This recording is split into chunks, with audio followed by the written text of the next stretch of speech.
ওগো, বলছি কি, এই বাঁশের ধূপটা এখানে কি করে এলো গো? আগে তো এখানে ছিল না। বৎস, তোরা যে অনেক ভালো মনের শিয়াল, আর তাই তো আমি তোদের উপর সন্তুষ্ট হয়েছি। তাই তো আমি তোদেরকে এই বাঁশ উপহার দিলাম। এই বাঁশ দিয়ে তোরা নতুন রান্না করতে পারবি, আর তোদেরও অনেক উন্নতি হবে। বউ, এবার তো মনে হচ্ছে আমাদের কপাল খুলে যাবে গো।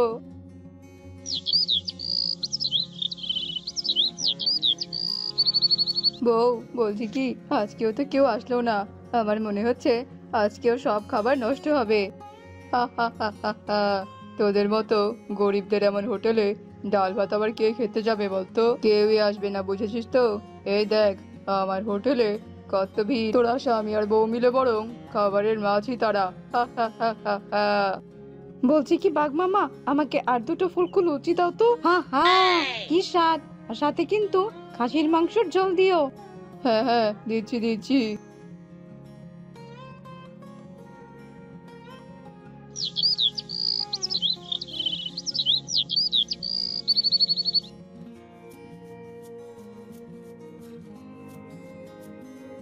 এই যে দাদারা দিদিরা, দয়া করে একবার এসে আমাদের হোটেলে খাবার খাও না। আমার বউয়ের রান্না অনেক সুস্বাদু, খেয়ে ভীষণ তৃপ্তি পাবে।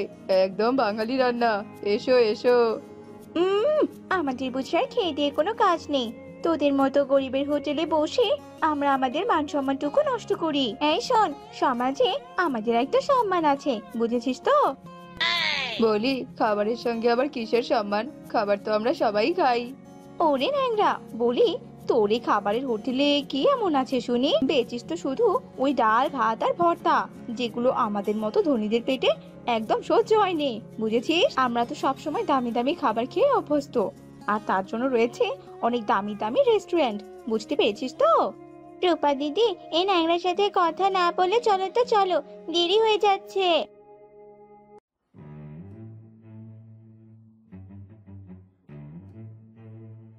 বাঘ মামা শোনো, আমাদেরকে বার্গার, আইসক্রিম আর সাথে দুটো চিকেন লেগ পিস দিও।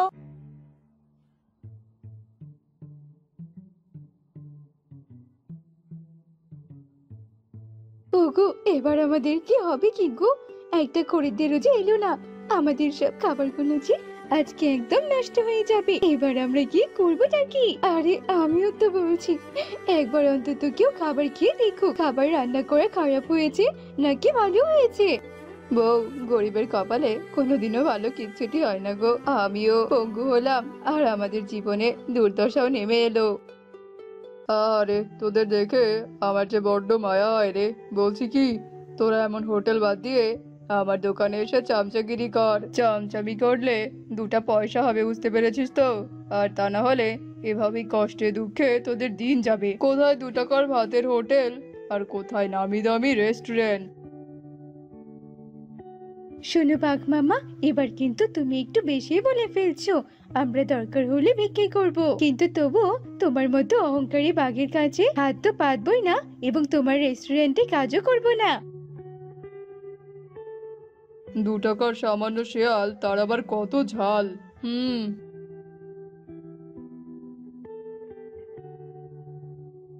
বউ, বলছি কি, রাত তো অনেক হয়ে গেছে। এবার দয়া করে এই খাবারগুলো কুকুর বেড়ালকে দিয়ে দাও, নইলে যে নষ্ট হয়ে যাবে। ওদেরকে দিলে ওদের অন্তত পেট ভরবে, সেটাই যে আমার কাছে অনেক।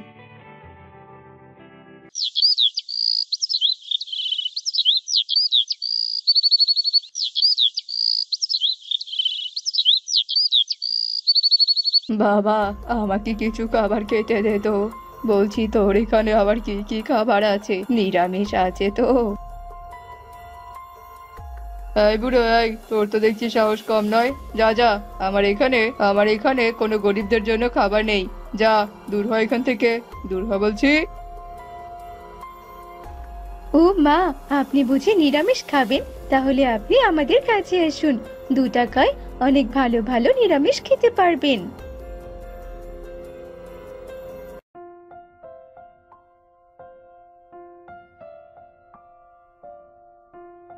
বড্ড তৃপ্তি পেলাম রেখে।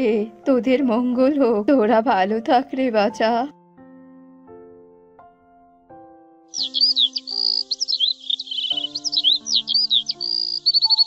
ওগো, বলছি কি, এই বাঁশের তোপটা এখানে কি করে এলো গো? এর আগে তো ছিল না। বাছো, তোরা যে অনেক ভালো মনে শিয়াল, আর আমি তোদের ওপর খুবই সন্তুষ্ট হয়েছি। আর তাই তো আমি তোদেরকে এই বাঁশ উপহার দিলাম। এই বাঁশ দিয়ে তোরা নতুন রান্না করতে পারবি, তোদের অনেক উন্নতি হবে, দেখে নিস তোরা। হ্যাঁ গো বউ, এবার তো মনে হচ্ছে আমাদের কপাল খুলে যাবে গো।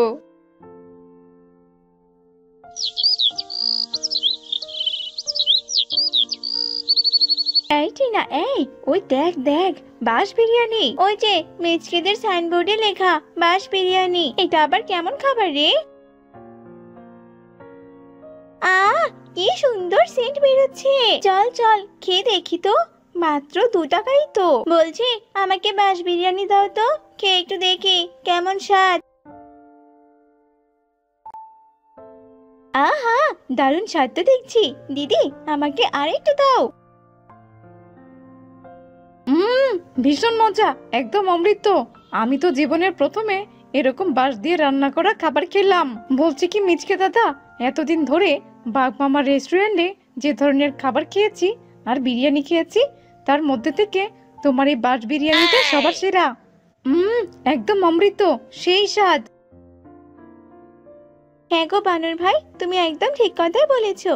আমিও কখনো ভাবিনি যে 2 টাকায় এমন বিরিয়ানি খেতে পারবো।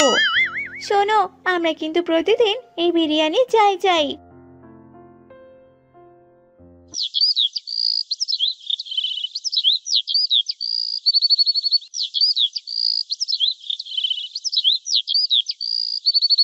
বেশ কিছুদিনের মধ্যেই মিচকের 2 টাকার বাঁশ বিরিয়ানি সবার কাছে বিখ্যাত হয়ে যায়। আশেপাশের গ্রাম থেকেও বেশ কিছু শিয়াল শিয়ালিনী পশু পাখি এসে মিচকের হোটেলে ভিড় জমায়। এতদিন ওই ন্যাংরা মাছি তাড়াতো, আর আজ কিনা আবার আমাকে বসে বসে মাছি তাড়াতে হচ্ছে। না না, এটা হতে দেওয়া যাবে না, এর রহস্য আমাকে জানতেই হবে। মাইরি, দেখেছো তো বউ, সৎ থাকলে সবকিছু সম্ভব হয়, আর সবই হয়েছে ওই সাধু বাবার জন্য। তার দেওয়া এই বাঁশি যে আমাদের ঢাল হয়ে উঠেছে। ও আচ্ছা, তবে এই কাহিনী। তবে আর দেরি নয়, ওই বাঁশ যে আমার চাই চাই।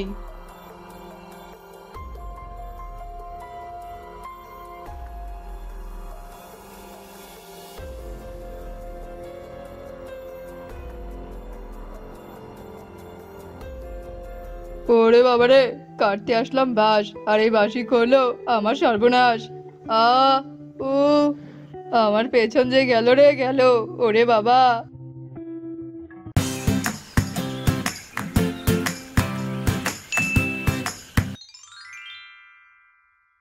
এক জঙ্গলে বাস করত এক হাঁস দম্পতি, আর ওই জঙ্গলে বাস করত বল্টু নামের এক দুষ্ট শেয়াল।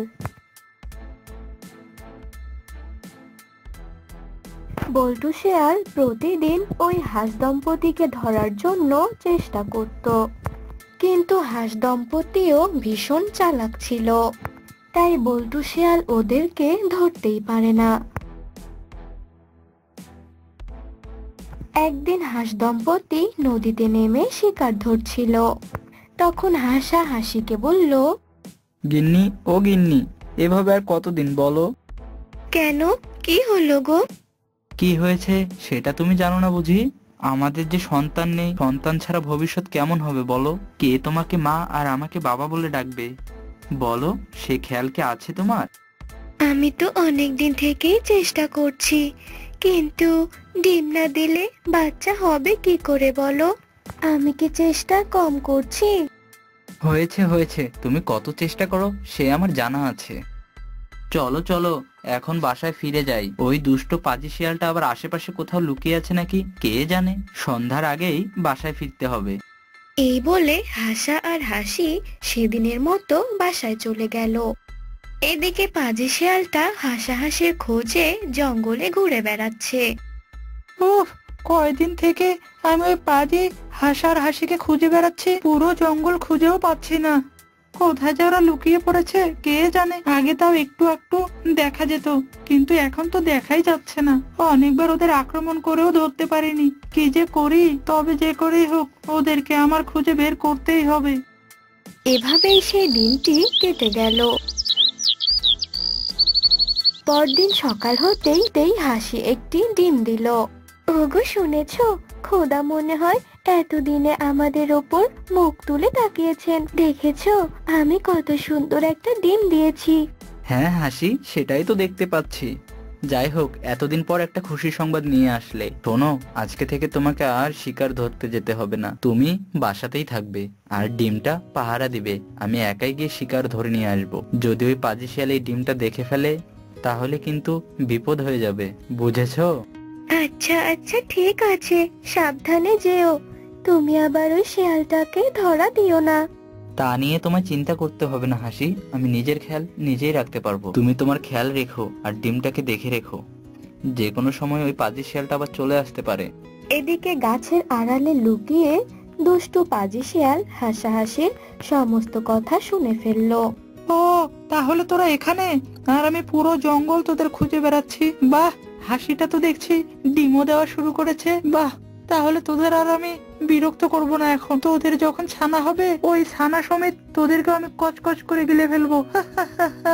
কচি ছানার মাংস বলে কথা।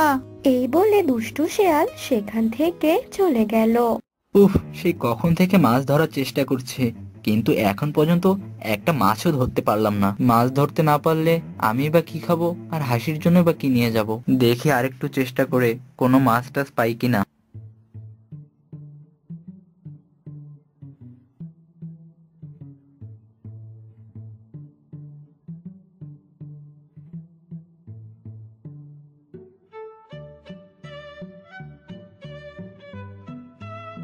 ওগো, তোমার এখন আসার সময় হলো।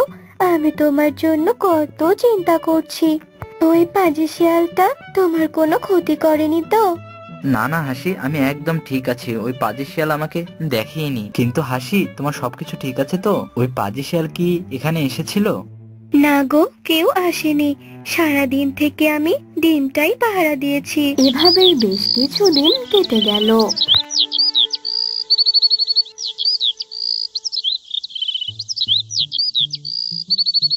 হাসি আরো বেশ কয়েকটা ডিম দিল। একদিন হাসি তার ডিমগুলো নিয়ে তা দিতে বসলো। হাসি, ডিমগুলো ভালো করে তা দিও, আমি নদীতে যাচ্ছি শিকার ধরতে। তুমি নিজের খেয়াল রেখো। আচ্ছা ঠিক আছে, তুমি সাবধানে যেও আর সন্ধ্যার আগে বাসায় ফিরে এসো। আজও দুষ্টু পাজি শিয়াল ঝোপের আড়াল থেকে হাসাহাসির সমস্ত কথা শুনে ফেললো। আরে বাহ, হাসি তো দেখছি ডিমে তা দিতে বসেছে। আর কিছুদিনের মধ্যে ওই ডিমগুলো থেকে বাচ্চা হবে, আর আমি তখন বাচ্চা সমেত ওই হাসাহাসিকে মজা করে খাবো। কচি ছানা বলে কথা, কতদিন থেকে যে খাই না। এই বলে শেয়াল সেখান থেকে চলে গেল।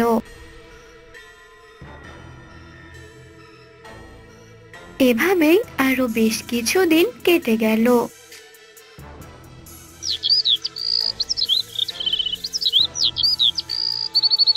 একদিন হাঁসের ডিম ফুটে 5টি ছানা বের হলো। ওগো দেখছো, আমাদের ছানাগুলো কত সুন্দর হয়েছে। হ্যাঁ হ্যাঁ হাসি, সত্যি আমাদের ছানাগুলো কত সুন্দর হয়েছে। কি যে আনন্দ হচ্ছে, এতদিন পর আমি বাবা হতে পারলাম। চলো চলো, এক কাজ করি, তাড়াতাড়ি ছানাগুলোকে নিয়ে আমরা নদীতে চলে যাই। নদী থেকে ওদেরকে কিছু খাইয়ে আনি। হ্যাঁ হ্যাঁ চলো, তাই করি। এদিকে দুষ্টু পাজি শিয়ালটা জঙ্গলের ভেতরে খাবারের খোঁজ করছিল।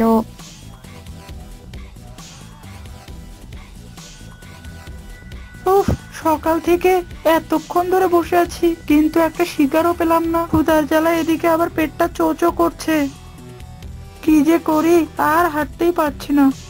এসব ভাবতে ভাবতে হঠাৎ করে শিয়ালের মনে পড়ে গেল হাসা আর হাসির কথা। আরে আরে, আমি তো ভুলেই গিয়েছিলাম ওই হাসা আর হাসির কথা। অনেকদিন আগে তো ডিমে তা দিতে বসেছিল। মনে হচ্ছে এতদিনে হাসা হাসির ছানা ডিম থেকে বেরিয়েছে। যাই যাই, ওই কচি ছানাগুলো খেয়ে আসি।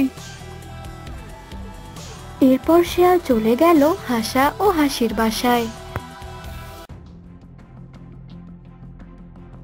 সেখানে গিয়ে দেখলো হাসা আর হাসি নেই এবং তাদের ছানাও নেই। আরে আরে, এটা কি হলো? আমি তো অনেক দেরি করে ফেলেছি। হাসাহাসি তো ওদের ছানা ফুটিয়ে এখান থেকে চলে গেছে। এটা কোনো কথা হলো? তবে আমি এত সহজে হাল ছাড়ছি না। ওরা এই জঙ্গল ছেড়ে কোথায় যাবে? নিশ্চয় এই জঙ্গলের কোথাও না কোথাও ওরা লুকিয়ে আছে। ওদেরকে আমায় খুঁজে বের করতেই হবে। এরপর দুষ্টু পাজি শিয়াল হাসাহাসি ও তাদের ছানাদের খুঁজতে লাগলো।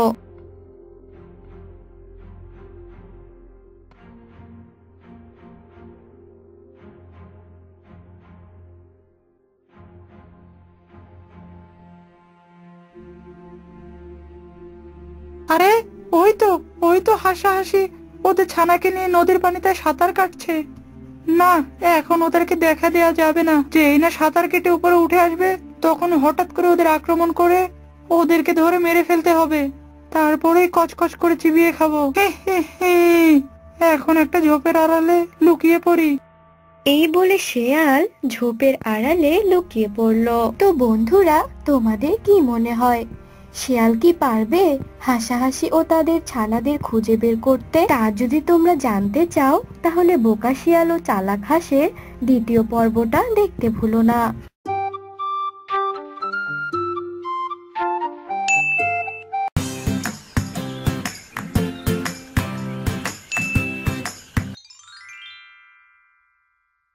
এই কে কি? টয়লেটের দরজাটা আবার বন্ধ কেন?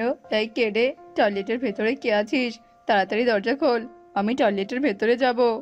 বলছি কি বন্ধু বল্টু, আমি যে মন্টি বানর আছি ভেতরে, আমার যে অনেক সময় লাগবে। তুই এক কাজ কর, তুই বরং ঝোপের আড়ালে যা। আমার শেষ হলে তবেই আমি বের হব। ওরে বাবারে, এখানে দাঁড়িয়ে দাঁড়িয়ে সময় নষ্ট করলে চলবে না। যাই তাড়াতাড়ি করে ঝোপের আড়ালেই চলে যাই। পেট শান্তি তো দুনিয়া শান্তি। কি ব্যাপারটা কি? পায়ের উপর এমন ঠান্ডা লাগছে কেন? একবার দেখি তো। ওরে বাবারে, এ তো দেখছি সাপ। পালা বল্টু পালা, তাড়াতাড়ি পালা এখান থেকে। সে কি গো, তোমার আবার কি হয়েছে? এভাবে পাগলের মতো করে তুমি আবার পা কেন নাচাচ্ছ? কি হয়েছে কি তোমার, বলো আমাকে। ওরে বাবারে, ফুস ফুস। আরে আরে, কি হয়েছেটা কি? তুমি এভাবে ফুসফুস কেন করছো? কি হয়েছে কি, বলবি তো আমাকে? আরে কি তোমার শরীর থেকে এমন বাজে গন্ধ কেন আসছে? বলছি কি, তুমি বুঝি পায়খানা করে পানি নাওনি? না, আসলে ঝোপের আড়ালে আমি পায়খানা করতে গিয়েছিলাম, আর সেখানেই একটা সাপ এসে আমার পায়ের উপর উঠে পড়েছিল। আমি আর কখনো ওই ঝোপের আড়ালে যাব না। সেখানে আমি পানির বদনাটাও রেখে এসেছি। তোমার মতো স্বামীর তো এটা হওয়াই উচিত ছিল, যত সব। আর হ্যাঁ, শোনো, তুমি আমাদের মেয়ে টিনার জন্মদিনের কিন্তু আর বেশি দিন বাকি নেই। তুমি এক্ষুনি জঙ্গলে গিয়ে সবাইকে দাওয়াত দিয়ে এসো। আচ্ছা বউ, ঠিক আছে, এই আমি এক্ষুনি যাচ্ছি। শোন বিল্লু, আমি আমার মেয়ের জন্মদিন পালন করব। তোর দাওয়াত থাকলো, তুই কিন্তু অবশ্যই আমার মেয়ের জন্মদিনে আসবি। এসব আবার তুমি কি বলছো কি বল্টু ভাই? তোমার মেয়ের জন্মদিন আর আমি কিনা যাব না? তা বলি, তোমার মেয়ের জন্মদিন কবে? এই তো এই মাসের 40 তারিখে। তাই এবার আমি চলি গো, আমাকে আবার আরো বেশ কয়েকজনকে দাওয়াত দিতে হবে। আচ্ছা ঠিক আছে বল্টু ভাই। একে কি বল্টু ভাই আবার কি বলে গেল? কি কোন মাসের আবার 40 তারিখ হয় নাকি? কি যে বললো, কিছুই তো বুঝতে পারলাম না। যাই আমি বরং ওর বাড়ি থেকে একটু শুনে আসি। একে কি বল্টু ভাই, তুমি যে আমাকে দাওয়াত দিয়ে এলে, তা বলছি কোন মাসের 40 তারিখ বলো তো? আমার জানা মতে তো কোন মাসের 40 তারিখ হয় না। এই হাদারাম, তোকে আবার কে বলেছে 40 তারিখ? হ্যাঁ, একে কি বল্টু ভাই, তুমি হঠাৎ রাগ করছো কেন? তুমি তো বলে এলে 40 তারিখ। ও হ্যাঁ 40 তারিখই তো হবে। শোন, তোকে তো আমি বলতেই ভুলে গেছি। এই মাসের তো আজকে মাত্র 1 তারিখ, আর ওই মাসের 10 তারিখে আমার মেয়ের জন্মদিন। তাই তো আমি 40 তারিখ বলে এসেছি। এখন তুই বল, আমি কি ঠিক বলিনি? হ্যাঁ, এবার তো আমি বেশ ভালো করে বুঝতে পেরেছি। হ্যাঁ ভাই, তুমি তো আমাকে পরের মাসের 10 তারিখ বললেই পারতে। শুধু 40 তারিখ বলার কি দরকার ছিল? যত সব। বউ, আমি মাঠে কাজ করতে যাচ্ছি, আমার কোদালটা একটু দাও তো। বাবা, ও বাবা, তুমি তো দেখছি একদম ইঁদুরের মতো। ইঁদুরা যেমন এই গাছ থেকে ও গাছে ঘুরে বেড়ায়, ঠিক তেমনি তুমি এই গাছ ছেড়ে ও গাছ ধরো। এখন আবার তুমি কোদাল নিয়ে কি করবে বাবা শুনি?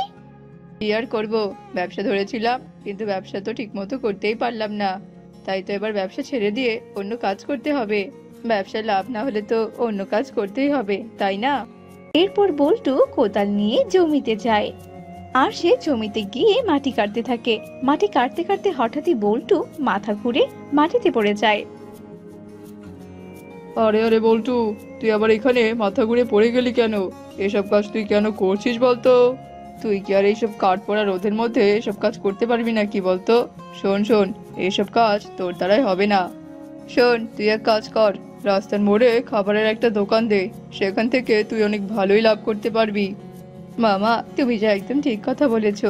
এসব কাজে আমাকে দিয়ে হবে না, আমাকে ওই খাবারের দোকানই দিতে হবে। ঠিক আছে গো মামা, এখন একটু আমার সুস্থ লাগছে, এই আমি চলি। কি গো, তুমি না জমিতে কাজ করতে গিয়েছিলে?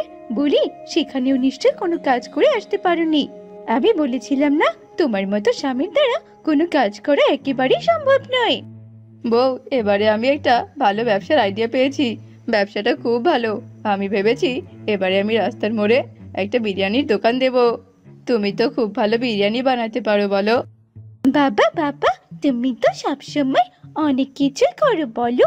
এবার না হয় তুমি একটা বিরিয়ানির দোকান দাও। দেখো বিরিয়ানির কোনো ব্যবসা তুমি করতে পারো কি না।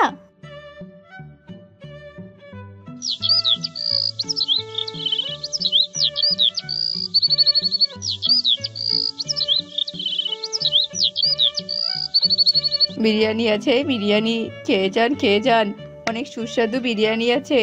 একবার খেলে বারবার খেতে চাইবেন। আসুন আসুন, বিরিয়ানি খেয়ে যান, বিরিয়ানি। এই বল্টু, এই বলছি, তুই এভাবে এত চিৎকার কেন করছিস? তোর দোকানে তো পোস্টার লাগানোই আছে, যার বিরিয়ানি খেতে ইচ্ছা করবে সে বিরিয়ানি খেয়ে যাবে। ও হ্যাঁ, তাই তো, আমি তো ভুলে গিয়েছিলাম। আচ্ছা আচ্ছা ঠিক আছে কিংকং ভাই, আজ থেকে আমি আর চিৎকার করব না। আচ্ছা আচ্ছা ঠিক আছে, এবার দে তো দে, আমাকে 1 প্লেট বিরিয়ানি দে।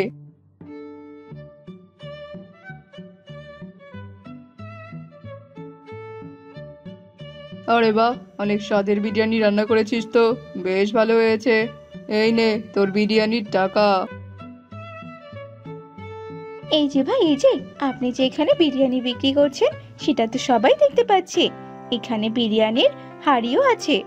তাহলে আবার আপনি শুধু শুধু এই পোস্টার কেন লাগিয়ে রেখেছেন? ওটা খুলে ফেলুন আর আমাকে বিরিয়ানি দিন। আরে আরে তাই তো, আমি তো ভুলেই গিয়েছিলাম। আচ্ছা আচ্ছা ঠিক আছে, আমি এক্ষুনি পোস্টারটা খুলে ফেলছি। এরপর বল্টু চুমকির কথা শুনে পোস্টার খুলে ফেলে আর চুমকি বিরিয়ানি খেয়ে সেখান থেকে চলে যায়। এভাবে কেটে যায় বেশ কয়েকদিন। একদিন, কি ব্যাপার কি বল্টু, তুই এভাবে এখানে মাথায় হাত দিয়ে বসে আছিস কেন? বলছি তোর ব্যবসা কেমন চলছে বলতো? হ্যাঁ রে বানর, মনে তো হচ্ছে আমি এই ব্যবসাটাও করতে পারবো না। প্রথম প্রথম তো ব্যবসাটা আমার বেশ ভালোই চলছিল, কিন্তু এখন আর চলছে না। কোনো কাস্টমারই যে আমার দোকানে আর আসছে না। আসবে আবার কোত্থেকে? তুই যে একটা ব্যানার লাগিয়েছিলি, সেই ব্যানারটা কোথায়? বলি তুই যে বিরিয়ানি বিক্রি করিস সেটা কি কেউ জানে নাকি বলতো? বন্ধু, একটা ম্যাডাম এসেছিল আমাদের দোকানে, বলছিল ওই ব্যানারটার জন্য নাকি বিরিয়ানির দোকানটাই ঠিক মতো দেখা যায় না। তার কথা শুনে আমি ব্যানারটা খুলে রেখেছি, আর সেদিনের পর থেকে আমার ব্যবসা লাঠি উঠেছে। লাঠি উঠবে না আবার? তুই তো সবসময় এভাবেই ধরা খাস। দোকানে কি বিক্রি হয় সেটা যদি কেউ না জানে তাহলে তোর দোকানে কেন আসবে বলতো? তুই এক কাজ কর, তাড়াতাড়ি করে ব্যানারটা লাগা। কিরে বল্টু, তোকে বলেছিলাম না? ওই দেখ দেখ, কাস্টমার দিয়ে দোকান একদম ভরে গেছে। এবার জলদি করে আমাকে 1 প্লেট বিরিয়ানি দে। তুই একদম ঠিক কথা বলেছিস বন্ধু, আজ থেকে আমি আর কখনো অন্যের কথা কানে নেব না, নিজের বুদ্ধিতে নিজেই চলবো।